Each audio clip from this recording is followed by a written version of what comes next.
They say a man's peace can be stolen in a single moment. Mine was taken the second a canister hissed in Karen Jordan's hand and sprayed chemicals in my service dog's face. And she had the audacity to tell police he was dangerous. If you've never seen a golden retriever yelp in pain, eyes red and swollen, while the person who did it stands smug like it was her civic duty, consider yourself blessed. Because that moment right there, that was the day I almost forgot all the restraint I ever learned. The only thing tested wasn't Teddy's patience. It was mine. My willpower not to burn Karen's whole little suburban kingdom to ashes. I should back up. My name is Jack Dalton. My younger years, I served handling working dogs. The kind who could find half a pound of explosive buried under 6 feet of sand. The kind who didn't blink in chaos. Now, my partner is Teddy, a golden retriever with a tongue too big for his own mouth and a heart even bigger. His current high-risk mission is chasing squirrels off the bird feeder, or nudging me to breathe when the noise in my head gets too loud. He's my service dog. He is more than fur, paws, and loyalty. He's the reason I function. He keeps me balanced when the past tries to crawl back into my present. And until Karen Jordan decided to unleash hell, everything had been calm. Karen Jordan, HOA president, undisputed ruler of beige siding kingdom, queen of community standards. She enforced bylaws the way Napoleon enforced borders. 2 inches of grass too long? Violation. Wrong shade of shutters? Notice. Mailbox missing a brass accent? Exile. To her, peace didn't mean harmony. Peace meant control. The morning it all started was calm enough. Sprinklers arched over lawns like slow-motion fountains. The air smelled of clipped grass and Mrs. Gable's roses. Teddy sniffed happily, on leash, right at my side. That's when a delivery truck backfired at the end of the street. A sharp crack that sounded too close to gunfire. My shoulders locked. My breath stuck, old instincts seizing me. Before I could spiral, Teddy did what he was trained for. One bark, strong, steady. His way of saying, "I'm here, boss. I've got you." He pressed his body to my knee, adding the deep grounding pressure that reels me back in. From chaos to calm in 5 seconds flat, the whole incident was nothing but a sound, a bark, and a breath returning to normal. But normal wasn't welcome in Karen's world. Her front door burst wide. Out stomped Karen Jordan herself, marching across her immaculate lawn like she was leading troops into enemy fire. Pink floral top, white visor, expression carved at the intersection of rage and righteousness. "Jack Dalton," she barked, her voice high enough to cut glass. "You cannot control that animal." I inhaled slow, the kind of measured breath they drill into you when you're trying not to punch drywall. "He's a service dog, Karen." He was startled. "That's all." "Startled?" she screeched, turning her head wide enough to make sure the block heard her recital. "He is a menace. Constant barking, disturbing the peace." This was a lie so bold I almost laughed. Teddy is quieter than half the purse dogs yipping nonstop from windows. Maybe 2 barks a week on a rowdy schedule, and most of those are at neighborhood raccoons. But truth doesn't stand a chance once Karen decides something is reality. "He barked once," I said evenly. "We're leaving." I tugged Teddy's leash gently and turned, but peace was never what she wanted. She had an audience now, neighbors peeking from curtains, Duke pretending to water petunias while staring holes through the scene. Karen's eyes glittered. She saw her stage. "This is your final warning," she said darkly. "This community has standards." That's when patrol cruisers rolled in. Officers Miller and Sanchez, then a backup unit behind them. Karen's face lit up like she'd just been handed a microphone. She flagged them down with the grace of a Broadway star. "Oh, officers, thank heavens," she cried, fake frailty dripping from her words. "His vicious animal lunged at me." Vicious animal, my pulse spiked. "That's not true," I cut in, my voice flat steel. We were walking away. Miller stepped out first. He already looked tired. He knew Karen. All the cops knew her. She treated calling for help like a fitness routine. "What's the problem here, folks?" he asked, clearly hoping there was no actual problem. Karen delivered her masterpiece. She spun a story where Teddy wasn't sitting patiently at my side with confused eyes. No, in her tale he was a beast, frothing, straining on the leash, practically Cujo reborn. She pointed at me, painting me as the careless owner who endangered the suburban sanctity. Meanwhile, Teddy, my boy, just looked up at me, red gold ears tilted, tail giving one slow thunk against the pavement, as if to say, "What did I do? Tell me, Dad, what did I do wrong?" I kept my hand settled on his head, steady pressure, a silent reassurance. We were both in this together. Miller and Sanchez listened, impassive. They didn't care for paperwork, not on a bright suburban street with roses blooming all around. They wanted to shuffle Karens back indoors like misbehaving cats. "Ma'am," Miller sighed. "It's a dog, on a leash." Seems calm now. Now? Karen barked. He's only calm because you're here. He must be put down. Dangerous dogs registry? Muzzle at minimum. The officers traded a look that screamed, "This isn't worth the headache." And that's when she did it. She took one bold step forward, slipped a small canister from her pocket, looked harmless, like hairspray. Before even my instincts could react, she flicked her wrist and sprayed directly into Teddy's face. The hiss. The mist. My dog's scream. Teddy yelped, the sound of betrayal and raw confusion shattering me at the core. He stumbled back, pawing desperately, eyes flooding with tears, rubbing against grass like he wanted to claw the pain away. I dropped instantly to my knees. Teddy. Hey buddy, it's okay, I've got you. His eyes burned brilliant red, pupils streaming. The smell hit then, acrid and chemical. Not just citronella, more bitter, sharper. My rage didn't just ignite, it solidified. It turned into something heavy, a white-hot steel core that locked my body still as I stood slowly and faced her. The cops blurred, the houses blurred. The whole world shrank into just Karen Jordan's smug, triumphant little face. What did you just do? My voice was quiet, too quiet, dangerous quiet. The shift wasn't lost on the officers. They snapped up, suddenly alert.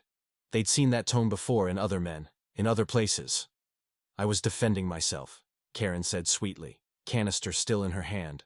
It's just citronella spray, harmless, harmless. My dog was still whining on the lawn, face streaming. Officer Sanchez pressed a hand to my arm. Sir, let's calm, here. He thrust a saline bottle into my grip. Flush his eyes. Now. I obeyed instantly, kneeling to soothe Teddy's burning face, murmuring softly. But my words never left the fight. You assaulted my service animal, I said, eyes never leaving Karen. In front of witnesses. In front of 2 police officers. Miller stepped toward her, his voice clipped. Ma'am, hand over the canister, now. Sanchez doubled down, keying radio. Control note, interference with a service animal, bagging evidence. Karen scowled but surrendered the can. Miller sealed it in an evidence bag. Hours later, lab reports would show the truth. Not just citronella. It carried capsaicin concentrate. Heat, fire, meant to hurt. And Karen still dared to spit out, he is the problem.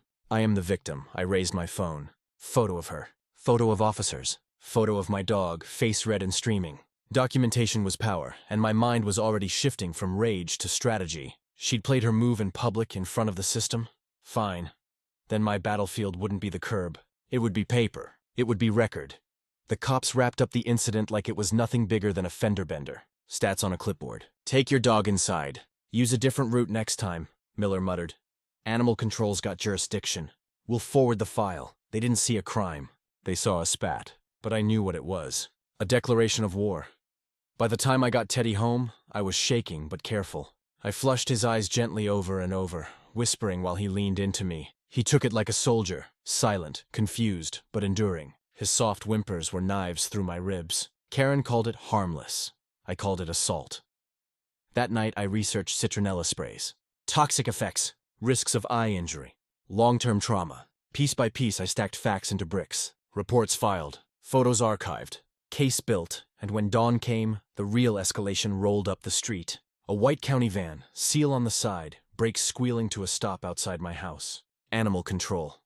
Through the window I saw the uniformed officer step out, clipboard in his hand, official as gravity, official as doom. My gut turned to ice. Teddy lifted his head from his mat, sensing trouble in the air, his trust unshaken even as mine turned molten. I braced myself as the officer climbed the steps, tired-eyed. All business. Before he could knock, I opened the door and planted myself there. Jack Dalton? He asked. I am, I said. My voice was flat, empty. I'm Officer Ruiz with Animal Control. We've received a report concerning your golden retriever. He wouldn't look me in the eye. He was staring at the clipboard. A report? I said, let me guess, from Karen Jordan. The report states that your dog, identified as Teddy, bit a child yesterday, he said, reading from the paper. The words hit me like a physical blow. A child. There was no child. There was never a child. It was just me, Teddy, Karen, and then 2 cops. It was a lie. A vicious, calculated lie. That's impossible, I said. My dog was with me the entire time. He didn't bite anyone. There wasn't even a child present. Officer Ruiz finally looked up. He had the weary eyes of a man who heard the same story every day. Sir, I'm just here to do my job.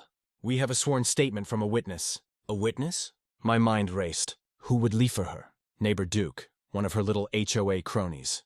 The report claims the bite happened just before the police arrived. The child was supposedly rushed home by their mother before the officers got there. It was a neat little story.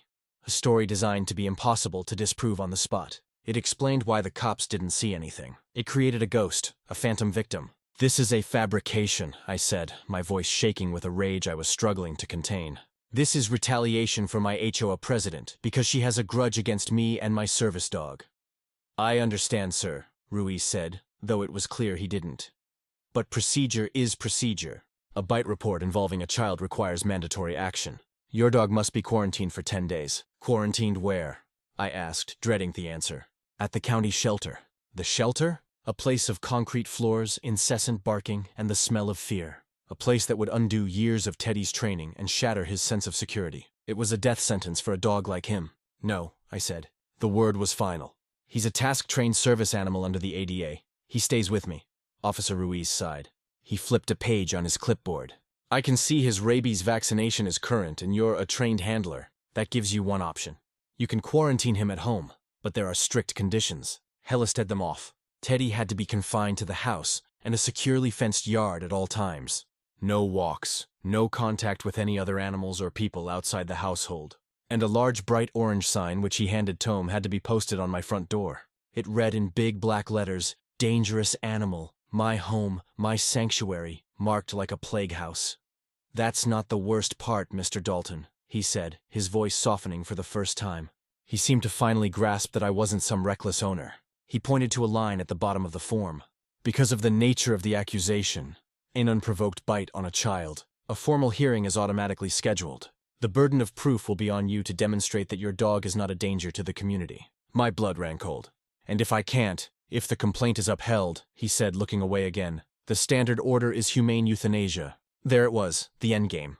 This wasn't just about fines or rules anymore. Karen Jordan wanted to kill my dog. When is the hearing? I asked, my voice barely a whisper. It's not a formal court hearing, sir. It's an administrative review. They're backlogged. It will be scheduled in a few weeks. A few weeks, it felt like a lifetime. But then he delivered the final crushing blow. However, we have an accelerated process for cases deemed high risk. The complainant has filed for an emergency destruction order citing the dog's alleged history of aggression. An order requires supervisor review and a magistrate's signature. It's rare, but it exists. History. He has no history. According to Miss Jordan's statement, he does. That's all they need to file the motion. An animal control supervisor will review the case file and make a preliminary decision. You have 24 hours to submit any evidence you have to the contrary. If you don't, and the supervisor signs off on the emergency order, we'll be back tomorrow to take the animal. 24 hours. 24 hours to disprove a lie. 24 hours to find a ghost child who never existed and prove he wasn't bitten. Hours to save Teddy's life. The officer handed me a piece of paper with a case number and an email address on it. I'm sorry, sir. My hands are tied. He turned and walked back to his van, leaving me standing in my doorway with a death sentence in one hand and a quarantine sign in the other. I looked back inside. Teddy was watching me, his head cocked, his tail still. He didn't know the clock was ticking. He just knew his dad was scared and angry. I closed the door and leaned against it. The cool wood, a poor substitute for the spine I needed. 24 hours. The mission had begun. At 12:11 a.m., my motion light clicked on. 2 shadows moved at my gate. I slipped to the porch, silent. Sprinklers hissed to life and misted the sidewalk. The figures yelped and jumped back. Clipboards, HOA polo shirts, post it fast, one whispered. Karen wants the whole block done. I stepped into the light. Evening. They froze. One was the Balloon Man board guy, cheeks red. The other I knew from the pool committee. What are you posting? I asked. Emergency pet ID ordinance, she said. Takes effect today. It hasn't been voted on, I said, and you're taping it to my door during a quarantine. I raised my phone and filmed their flyer. It had the HOA logo, a fake effective immediately, and Karen's typed name. No motion number, no date. Balloonman swallowed. We were just told by who? They didn't answer. They walked off fast, shoes squeaking on wet concrete. I saved the video and the flyer. Evidence is best when it's still dripping. The enemy is a woman in a pink floral top with a bed of lies. The quarantine sign felt like a brand. I stuck it to the front door with a piece of tape. The bright orange a screaming accusation to every car that passed. Dangerous animal. The words were a lie, but they were a powerful one. My home was no longer a refuge. It was a prison. Teddy whined at the back door, wanting his afternoon walk. I couldn't take him. I watched him pace, confused and anxious. and my resolve hardened into something cold and sharp. I wasn't just going to defend, I was going to attack. My first priority was evidence. The truth. Karen's story was a house of cards, but a strong wind wouldn't be enough to knock it down. I needed a wrecking ball. I needed video. My neighborhood was a fortress of doorbell cameras and security systems. Someone had to have captured the incident. I grabbed a notepad and a pen. I drew a map of the street marking my house, Karen's house, and the spot where the confrontation happened. I identified 5 houses with a direct or partial line of sight. Mrs. Gable across the street, the Millers next door, the house on the corner, neighbor Duke, and one more 2 doors down. My methodical training from my old life kicked in. You don't charge into a field without knowing the terrain. This was my field now. The clock was a constant tick-tock in the back of my mind. 23 hours left. I started with the Millers. They were a young couple, usually friendly. I rang their doorbell. I could see them through the peephole. A brief shadow, then whispers. It took them a full minute to open the door. Mr. Miller cracked it open just enough to see me. "Hey, Jack," he said, his voice nervous. "Everything okay?" "Not really," I said, keeping my tone level. "You may have seen the confrontation with Karen yesterday, and you might see the sign on my door today. She's filed a false report claiming Teddy bit a child. Animal control has given me a 24-hour deadline. I need your help. Your doorbell camera points right at the street. I need the footage from yesterday morning." He wouldn't meet my eyes. He looked over my shoulder at my house at the orange sign. He was scared. "Oh, man. I don't know, Jack. We try to stay out of the HOA politics, Karen. She can make things really difficult." "Difficult?" I said, a dangerous edge to my voice. "They're threatening to kill my dog based on a lie. How difficult do you think she's making things for me?" He swallowed hard. "Look, I'll check, but the thing is, our subscription might have lapsed. It might not have saved this video. I'll let you know." It was a lie, a flimsy excuse. He was shutting the door on me. He was choosing the path of least resistance. He was choosing Karen. Next, I went to Mrs. Gable. She was an older woman, always working in her garden. She had seen the whole thing. I knew she had. She opened the door, her face a mask of sympathy. "Oh, Jack, you poor dear. I saw that awful woman go after your sweet Teddy. It was just terrible." Hope surged in my chest. "Mrs. Gable, that's great. Do you have a security camera? Anything that might have recorded it?" Her smile faltered. "A camera? Oh, heavens, no. I don't trust those newfangled things. All that business with the internet? No, dear, I just have my eyes. Would you be willing to give a statement then to animal control? To the police? Just tell them what you saw. That there was no child? That she sprayed him for no reason." The light in her eyes died. She wrung her hands. "Oh, I couldn't. I'm an old woman. I don't want any trouble. Karen Jordan. She heads the Architectural Review Committee. My new garden shed. It's not quite up to code. She's been letting it slide. If I were to get on her bad side," she trailed off. Fear. It was a poison Karen had seeded throughout the entire neighborhood. She had everyone tangled in a web of petty regulations and the threat of fines. They were all too scared to stand up for the truth because it might cost them a few dollars or a nasty letter. Disgust coiled in my gut. 22 hours left. I tried the house on the corner. No answer. I tried the one 2 doors down. A renter. They said their landlord handled the security system and they didn't have access. Another dead end. My last hope was neighbor Duke. His house was directly across from Karen's. His camera had the perfect angle. Duke was a strange man. He spent most of his time polishing his oversized pickup truck and complaining about property taxes. He answered the door with a rag in his hand. Dalton, he grunted, saw the sign. Nasty business. "Duke, I need your help," I said, cutting to the chase. "Your camera faces her house. It must have seen everything. I need the video." He shifted his weight, avoiding my gaze. He looked at his truck. He looked at the sky. He looked everywhere but at me. "Don't know," he said. "Camera's been acting up on the fritz." "On the fritz," I repeated, my voice flat. "Since when?" "Since yesterday," he mumbled. I glanced up. Its status light was solid green. It was the most pathetic lie I had ever heard. I looked him dead in the eye. My patience was gone. "You and I both know that's not true, Duke. She got to you, didn't she? What did she promise you? To overlook the oil stain on your driveway? To approve that gaudy satellite dish you want to install?" He flinched. I had hit a nerve. "You stay out of my business," he snarled. "I saw that dog of yours. It's a beast. Good riddance, I say." He slammed the door in my face. I stood on his porch, my hands clenched into fists. I wanted to break the door down. I wanted to shake him until his teeth rattled, but I couldn't. That's what Karen wanted. She wanted me to become the monster she claimed I was. I took a deep breath, then another. I walked back to my house, the street feeling hostile and alien. Every curtained window felt like an eye judging me. The orange sign on my door mocked me. I had nothing. No witnesses, no video. The walls were closing in, and the clock was ticking louder than ever. By early afternoon, I drove to animal control. Teddy stayed on place inside the front window, eyes on me. It cut deep, but rules were rules. The lobby smelled like bleach and worry. A woman with steel gray hair looked up from a screen. "Nameplate, Supervisor Kim, Mr. Dalton?" she asked. "Yes, ma'am." I set a folder on the counter. Photos, the lab intake receipt for the spray can, the flyer I took at midnight. "I'm submitting this for the case file." She scanned the pages. "Useful, but if you tell me you hacked anything, I can't touch it." "I didn't," I said. "A witness is preparing a sworn affidavit today." Her eyes softened a notch. "All right, the emergency destruction order is in review.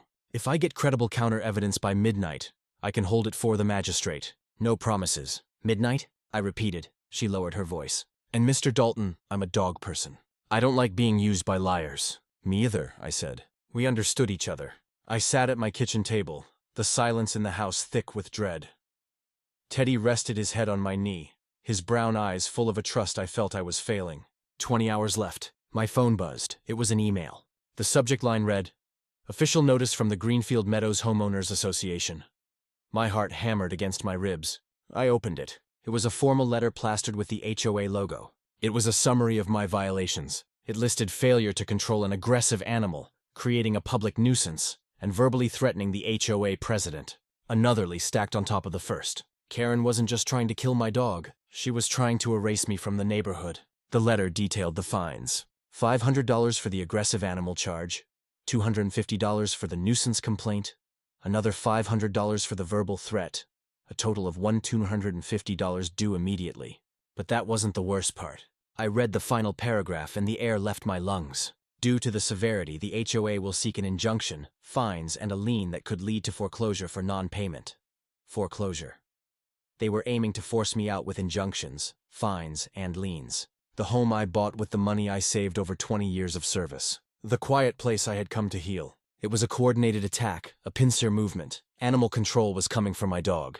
The HOA was coming from my home. They wanted to leave me with nothing. I felt a wave of despair wash over me. It was a dark, cold tide pulling me under. For a moment, I considered giving up. Maybe I could find a rescue that would take Teddy somewhere far away. Maybe I could just pack my bags and leave this whole nightmare behind. I was tired, world-a-weary. I had fought enough battles in my life. I didn't know if I had another one in me. Teddy nudged my hand, whining softly. He bumped my hand twice, a reset signal, then leaned until the noise in my head eased. He felt my despair. He was trying to do his job, trying to pull me back from the edge. I looked down at him, at his unwavering loyalty. He had saved my life more times than I could count, in ways that had nothing to do with bombs or bullets. He had pulled me out of the darkness of my own mind. He was my family, my responsibility. The core question echoed in my thoughts. How far will a man go to defend his own? The despair receded, replaced by a cold, hard resolve. They thought they could bury me in paperwork and threats. They thought a few scared neighbors and a mountain of fines would make me break. They had made a tactical error. They had cornered me. And a cornered man with nothing left to lose is the most dangerous man of all. I stood up and started pacing. My mind, which had been clouded with fear, began to clear. I started thinking like a soldier again. Methodical, protective, gritty. I analyzed the enemy. Karen was the commander, but she wasn't acting alone. The violation letter and Lynn threat said the board had voted. She had her cronies. The neighbors were civilian assets, neutralized by fear. The police and animal control were neutral forces, bound by protocol, and susceptible to manipulation. Her strategy was shock and awe, overwhelmed me on all fronts until I surrendered. My strategy had to be different. I couldn't win a direct assault. I needed intelligence. I needed to find her weak point. I needed to go behind enemy lines. There was one person I knew who could do that. A man who owed me his life, a debt he constantly tried to repay, much to my annoyance. My best friend, Marcus. We had served together. I was his handler. He was our unit's tech wizard. He could make a satellite dish out of a tin can and a roll of duct tape. Now he worked in cybersecurity for some big corporation, doing things I didn't understand with words I couldn't pronounce. I picked up my phone. It had been months since we last spoke. We weren't the kind of friends who needed constant contact. Our bond was forged in sand and fire. It didn't need maintenance. He answered on the second ring.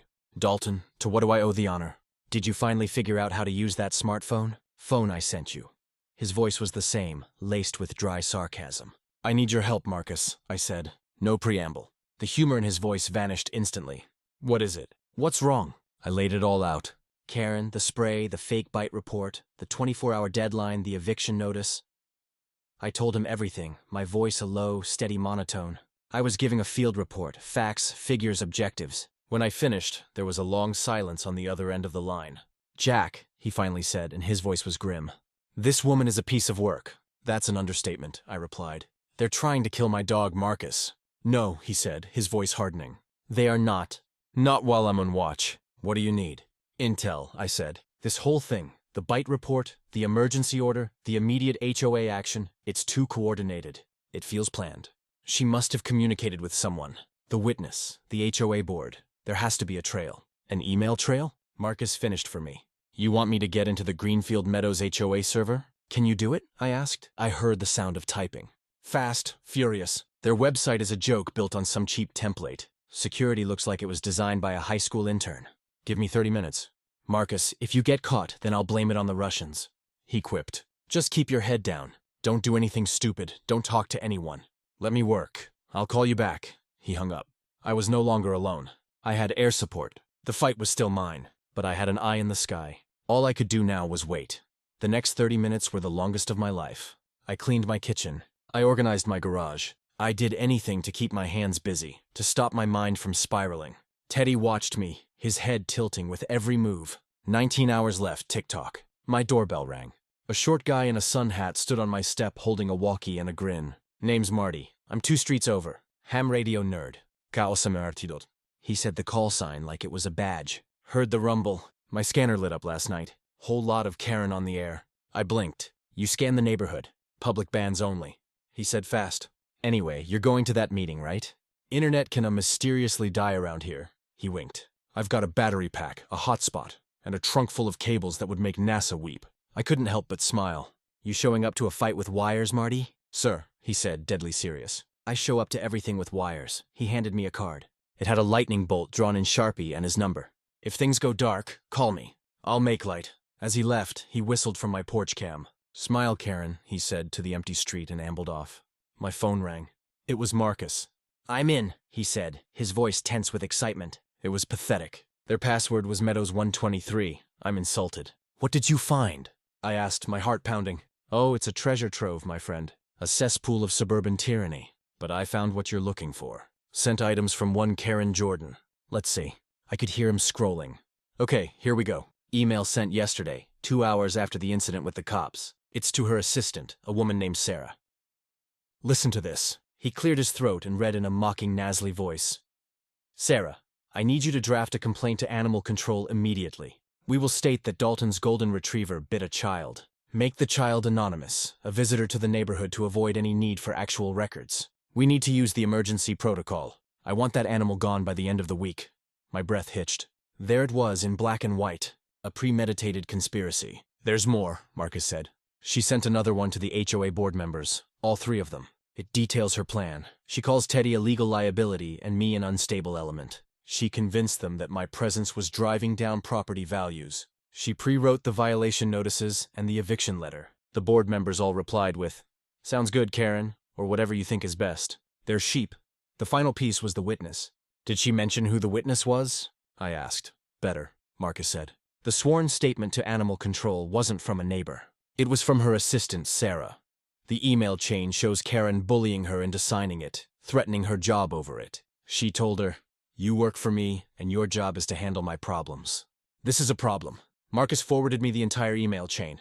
I looked at the words on my screen. The lies, the manipulation, the cold, calculated malice. This was my wrecking ball. Karen Jordan thought she was untouchable. She didn't know she was fighting a man who had a ghost on his side. A ghost who could walk through digital walls. The clock was still ticking, but for the first time I felt a sliver of hope. I had the truth. Now I just had to figure out how to use it. The emails were a nuke, but a nuke you can't use without creating massive fallout. I tipped my lawyer to subpoena the server before Karen could wipe it, admitting I had illegally hacked evidence would get the case thrown out and land. Marcus in a world of trouble. That was a line I would not cross. My friend had put himself on the line for me. I had to protect him. This meant emails couldn't be the primary weapon. They had to be the backup, the blackmail, the thing I used if all else failed. My primary target had to be Sarah, the assistant, the coerced witness. She was the weak link in Karen's chain of command. If I could get her to flip, the whole conspiracy would unravel legally. But how? Pleading with her wouldn't work. Threatening her with the emails might just make her double down. Terrified of Karen's wrath, I needed leverage. I needed an opportunity. I spent the next few hours in a state of high alert. I watched the street from my window. I needed to understand the rhythm of the neighborhood, the patterns of my enemy. Karen left around noon in her pristine luxury SUV. A few minutes later, a younger woman in a sensible sedan pulled up to Karen's house. She used a key to let herself in. Sarah, she was probably there to water the plants or feed a cat. I watched her for a moment. She looked stressed, her shoulders hunched. She was a prisoner in her own job. I formulated a plan. It was risky. It relied on chance, but it was the only one I had. I put Teddy's leash on. According to the quarantine rules, he couldn't leave the property, but my fenced-in front yard counted as my property. We went outside. I began a meticulous, slow-paced training drill with Teddy right there in the front yard. Basic commands: sit, stay, heel. It gave me a reason to be outside watching, waiting. It was also good for Teddy, giving him a sense of purpose and routine in the middle of all this chaos. We were out there for maybe 20 minutes when I saw my chance. The side gate to Karen's yard was open and out trotted Asmal's fluffy white dog. A Bichon Frise. It was yapping excitedly, its tail a blur. It belonged to Sarah. I had seen her walking it before. Sarah came out a moment later, her phone pressed to hear our. She was distracted, arguing with someone. No, I told her it wasn't true, she was saying, her voice strained. I don't know what else to do. The little dog, seeing its chance for adventure, made a break for it. It shot out of the open gate and headed straight for the street. Sarah, still on the phone, didn't notice. My heart leapt into my throat. A car was coming, not fast, but fast enough. It was a delivery van. The driver was looking down at a package on his passenger seat. He wasn't paying attention. There was no time to shout, no time to think. I reacted. "Teddy, stay," I commanded. He sat instantly. Teddy never left there. I vaulted my low fence in a single fluid motion. Years of training took over. 3 long strides and I was in the street. I scooped up the little white dog just as the van swerved. The driver finally looking up, his eyes wide with panic. The tires screeched a foot from where I stood. My heart was pounding. The little dog was trembling in my arms, letting out tiny, frightened yelps. Sarah finally saw what had happened. She dropped her phone. Her face went pale with horror. "Oh my God," she whispered, rushing over. "Oh my God, Alfie, are you okay?" I handed the little dog to her. She hugged it close, burying her face in its fur. She was shaking. "He could have been killed," she stammered, looking at me. Her eyes filled with a mixture of terror and gratitude. "You saved him." "Just keep your gate closed," I said, my voice steady. My adrenaline was starting to fade. I turned to walk back to my yard. "Wait," she called out. I stopped and looked back. She had tears in her eyes. "Why would you do that after what I did?" After what she made me do? Here it was. The opening. The moral crossroads she was standing on. I walked back towards her, stopping a few feet away. "Because it wasn't the dog's fault," I said simply. "And maybe it wasn't entirely yours either." Her face crumpled. The guilt she had been holding back came pouring out. "She's a monster," she whispered. Clutching Alfie so tight he whimpered. "She threatened my job. My mom is sick. I need the insurance." I didn't know what to do. I signed the paper. I lied. "I am so sorry." I looked her in the eye. I saw not an enemy, but another victim. A different kind of victim, but a victim nonetheless. "I have the emails, Sarah," I said, my voice quiet but firm. "The ones between you and Karen. I know she coerced you. I know this whole thing is a lie." Her eyes widened in shock. She didn't ask how I got them. She just knew it was the truth. "What are you going to do?" she asked, her voice trembling. This was the moment. I could have used the emails to threaten her. I could have been just like Karen, but that's not who I am. That's not what this was about. This was about justice, not revenge. "I'm going to give you a choice," I said. "You can continue to live in fear of a woman who would risk your dog's life while she has you sign a death warrant for mine, or you can tell the truth. You can help me stop her, not just for me and for Teddy, but for yourself, and for anyone else she decides to bully." I let the words hang in the air between us. I had saved her dog. I had shown her I knew the truth. And I had offered her a path to redemption instead of a threat. I had given her back the power Karen had taken from her. She looked from my face to my house with the ugly orange sign, then down to the little dog still shaking in her arms.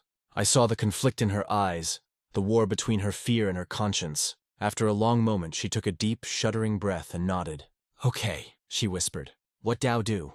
The tide had just turned. 18 hours left. The plan we hatched was simple and audacious. The HOA had scheduled an emergency meeting for that evening in the community clubhouse. The official agenda, emailed out an hour earlier, was to discuss community safety and pet policy enforcement. It was a sham. The real purpose was to publicly crucify me and rubber stamp the board's decision to evict. Karen wanted a public execution. I was going to give her one, just not the one she was expecting. Sarah was my inside woman. She told me the meeting was scheduled for 7 o'clock. She also told me Karen had prepared a binder full of so-called evidence against me. Mostly anonymous complaints she had likely written herself. I called Marcus. Change of plans, I said. I'm not using the emails as a threat. I'm using them as a safety net. I have the witness. She's flipped. I could almost hear him smile through the phone. At a boy, Jack always find a way to turn their own assets against them. What's the play? I'm walking into the lion's den. I told him the HOA meeting, but I need you there. I need you to be my tech support and my witness. Say no more, he said. I'll be there and I'll bring a friend. At 6:18 p.m., my router lights died. My phone dropped to SOS. I stepped outside and found the cable at the sidewall sliced clean. Of course, I muttered. Marcus rolled up early, saw the drooping line, and gave a low whistle. Subtle. Marty zipped in behind him in a dented hatchback, tossed the hatch, and revealed a treasure chest of gadgets. Brought the circus, he said. You got power? Yeah. He suction cupped a small antenna to my window. We'll hop cell bands, triple failover. He taped a cord along the trim with blue painter's tape, and gave me a look. It's ugly, but it works. My phone chimed back to life. Marcus tested the stream. We're up. Marty saluted. K'd MRT out. He tripped, recovered, and shot finger guns at the router corpse. Nice try, gremlins. I checked the time. 6:42, we were still in the fight. At 6:45, we headed for the clubhouse. On the way, Marcus briefed me. Streams live to a private link. I've pinged local news and an animal welfare group. If anyone kills the Wi-Fi, we fail over to cell. World's watching. Quietly, we walked into the clubhouse. It was a sterile room with beige walls and uncomfortable folding chairs. About 30 residents were there. I saw the Millers who wouldn't look at me. I saw Mrs. Gable, who gave me a sad, helpless shrug. I saw neighbor Duke, who sneered openly. At the front of the room, behind a long folding table, sat Karen Jordan and her 2 bored cronies. A man who looked like a deflated balloon, and a woman with a permanent scowl. Karen's eyes narrowed when she saw me walk in. They narrowed even more when she saw Marcus, a stranger, sit down in the back and casually place his phone on the table in front of him, aimed right at her. 2 uniformed officers and a sergeant took positions by the door. Standard crowd control for a heated HOA meeting. The property manager had called them after the agenda went out. The clubhouse windows rattled once as a car rolled past slow. I glanced through the glass and saw Karen's SUV crawl by. A teen in the back seat chucked a balloon at the shrub line. It burst. Red paint streaked the mulch like a wound. The sergeant by the door turned his head. Unit outside. No vandalism, he said into his mic. Karen walked in moments later. Cool smile, scented air. I kept my voice even. Cute timing. She didn't look at me. You shouldn't bring dangerous animals to public buildings, Mr. Dalton. Teddy's at home on place, I said. But you knew that. Her eye twitched to tell. I filed it away. Duke saw the paint and whispered. Classy to nobody. For once he didn't smirk. Marcus leaned close. Stream caught the balloon, he murmured. Good, I said. Let the world see how she decorates. Karen rapped the gavel. Her hand shook. The room was already slipping away from her, and she could feel it. Karen banged a small gavel. This emergency meeting of the Greenfield Meadows Homeowners Association is now in session. The first and only item on our agenda is the clear and present danger posed by the animal residing at 124 Willow Lane. She looked directly at me. Mr. Dalton, your dog has been designated a dangerous animal by the county. It has viciously attacked a child, and this board has voted unanimously to enforce the bylaws with fines, injunctions, and liens against you. A murmur went through the crowd. This was what she wanted. A quick, clean vote of public support. I stood up. My voice was calm and carried through the room. Excuse me, Miss Jordan. Before we discuss these sanctions, I'd like to discuss the incident you're referring to. The alleged dog bite. Karen's face tightened. There is nothing to discuss. We have a sworn statement from a witness. Do you? I asked. Because I'd love to know the name of this child who was bitten and the name of their parents. Surely a police report was filed. A hospital visit. An incident that severe must have generated some kind of official record. The room was silent. People were starting to look at each other. Karen's story, so solid a moment ago, was starting to sound thin. The family wishes to remain anonymous, Karen snapped. They are renters and they fear retaliation from you. Retaliation? I said with a small, humorless laugh. I'm the one being evicted. I'm the one whose dog is scheduled to be killed in. I checked my watch. 15 hours. What I fear is a lie. A lie you created. "How dare you?" she shrieked, her composure cracking. "Are you calling me a liar?" "I am," I said, my voice like ice. "And I have proof." I nodded towards the back of the room. Sarah, who had slipped in unnoticed, stood up. She was trembling, but her eyes were defiant. All heads turned towards her. Karen's face went white. She looked like she had seen a ghost. "Sarah," Karen stammered. "What are you doing?" "I'm telling the truth, Karen," Sarah said, her voice shaking but clear. "There was no child. There was no bite. I was there. Jack Dalton's dog was on a leash and did nothing." Karen Jordan sprayed the dog in the face unprovoked. Then she ordered me to file a false report with animal control. She threatened my job if I refused. She wrote the statement and she forced me to sign it. A collective gasp went through the room. The deflated man and the scolding woman on the board looked at Karen in horror. Neighbor Duke's jaw was hanging open. Karen leaped to her feet. "She's lying. She's a disgruntled employee. She's in on it with him." But the dam had broken. The fear she had cultivated for years was being washed away by a flood of truth. "I have a sworn notarized affidavit right here," Sarah continued, holding up a piece of paper. "And I've already sent a copy to Animal Control in the district attorney's office." Then Marcus stood up in the back of the room. "And just so everyone is aware," he announced cheerfully, "this entire meeting is being live-reamed." The sergeant stepped in. "Interfering with a service dog is a crime, and ADA protections apply." Karen's face went blank. Marcus continued. "We have about 500 viewers right now, including reporters from Channel 4 News. Maybe you'd like to repeat your accusations for them." "Miss Jordan."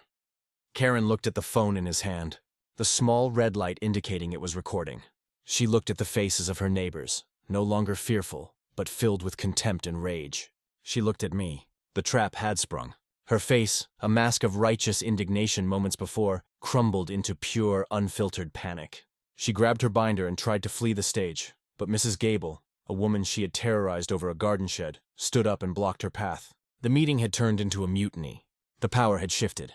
Karen Jordan was done. The fallout from the live-streamed meeting was immediate and catastrophic for Karen. Before the meeting was even over, my phone started buzzing with calls from local news reporters. Marcus's little broadcast had gone viral in our small city. The story was perfect for the 10-hour news. A decorated veteran and his service dog targeted by a power-mad HOA president. The court of public opinion delivered its verdict before a real court ever could. The next morning, I woke up to a different world. The orange quarantine sign was still on my door, a relic of a battle already won. A news van was parked down the street. Instead of glares and whispers, my neighbors gave me waves and thumbs up. Neighbor Duke was scrubbing the oil stain on his driveway with a frantic energy, as if trying to wash away his own complicity. My first official call was from Animal Control. It was a supervisor this time. Her voice was apologetic and professional. "Mr. Dalton, we have received a sworn affidavit from Sarah Peters recanting her original statement. In light of this new evidence, and frankly the video of your HOA meeting, we are dropping all proceedings against your animal, Teddy." She cited Sarah's affidavit, the live stream, and the pending lab report on the spray. "The quarantine is lifted, effective immediately. The emergency destruction order has been voided. We sincerely apologize for the distress this has caused." I felt a wave of relief so powerful my knees went weak. I hung up the phone and knelt down, wrapping my arms around Teddy. "We won, buddy," I whispered into his fur. "We won!" He just licked my face, his tail thumping a steady, happy rhythm against the floor. The legal battle that followed was swift and decisive. The management company called an emergency recall election. Residents voted the board out, citing gross misconduct. They hired a local law firm to represent me pro bono, mostly as a public relations move to save their own skin. We didn't even need a long drawn-out fight. We filed a suit against Karen Jordan personally and the now defunct HOA board. Our case was built on a mountain of undeniable evidence. Sarah's testimony, the live stream video, and with a proper subpoena this time, the emails Marcus had uncovered. We stood before a judge a few weeks later. It was a civil court. But the judge, a no-nonsense woman with sharp eyes, treated the matter with the gravity of a criminal case. Karen's lawyer tried to paint me as an unstable veteran and Sarah as a liar looking for revenge. It was a pathetic defense. My lawyer calmly presented the facts. He highlighted the premeditated nature of Karen's plan, her abuse of power, and her blatant disregard for the law. He made special note of Teddy's status as a service animal, which brought the Americans with Disabilities Act into play. When it was time for the judge to rule, she took off her glasses and looked directly at Karen. "Miss Jordan," she began, her voice cold as a winter morning, "in my 15 years on this bench, I have rarely seen such a textbook case of malicious prosecution and neighborhood terrorism. You used your position of power not to build a community, but to tear it down, to enforce your will through fear and intimidation. She turned her attention to me. Mr. Dalton, what you and your service animal endured is unconscionable. This court finds in your favor on all counts. The judgment was a hammer blow to Karen. The judge voided the HOA fines and the threatened injunction and lane actions. She awarded me damages for emotional distress. But she didn't stop there. Furthermore, the judge announced, her voice rising, I am referring this case to the district attorney's office with a strong recommendation for criminal charges. Ada rights are civil. Your crimes are state charges. Both still count. And your testimony here today, under oath borders on perjury. You, Miss Jordan, have buried yourself in your own lies. The gavel came down with a final resounding crack. It was over. Justice hadn't just been served. It had been delivered with overwhelming force. Karen Jordan's downfall was as public as the meeting she had tried to use for my destruction.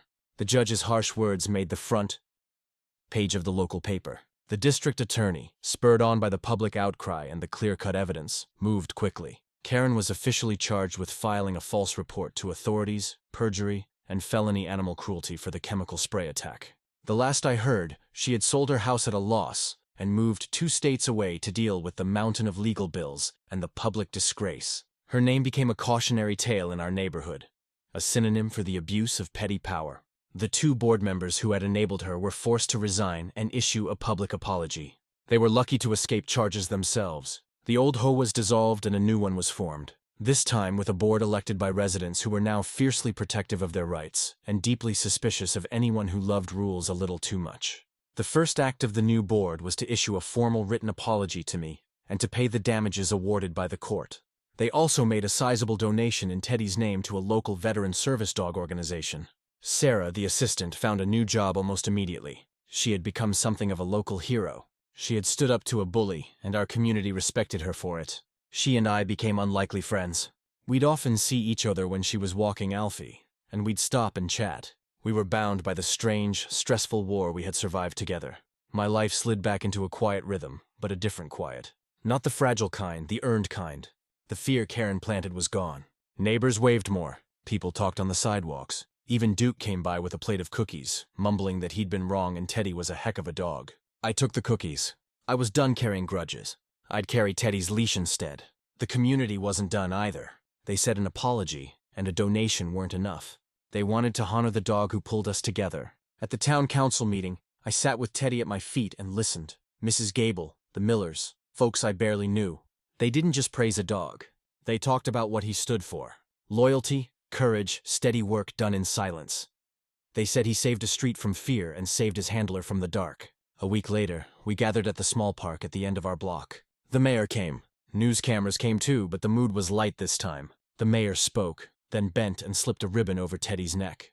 A custom medal, the city's civilian service medal. From the crowd, Marty lifted his walkie. KMRT mission complete, requesting belly rubs. Laughter broke the tension. Teddy didn't know about medals. He knew about people being kind. He didn't know about medals. He knew about people being kind. Then the mayor pulled a cord. A new wooden sign swung into view. The old paint was gone. The fresh carving read Teddy's Park. The crowd cheered. I looked down at my partner. His medal sat a little crooked. His eyes were bright. He was still the same good boy, just with a new place named after him. That evening, when the trucks and cameras were gone, we walked to his park. The light was soft. Teddy sniffed the same trees and trotted the same loop-tail high like always. He hadn't changed. The street had. I sat on a bench and watched a leaf skitter across the path. The question from that bad day came back. How far will a man go to defend his own? Fair enough. As far as it takes. Until the fight is won, and home feels like home again. Teddy pressed against my leg and let his head rest on my lap. The metal felt cool through the fabric. It scratched his ear. We stayed there a while, just listening to the wind in the leaves of Teddy's park.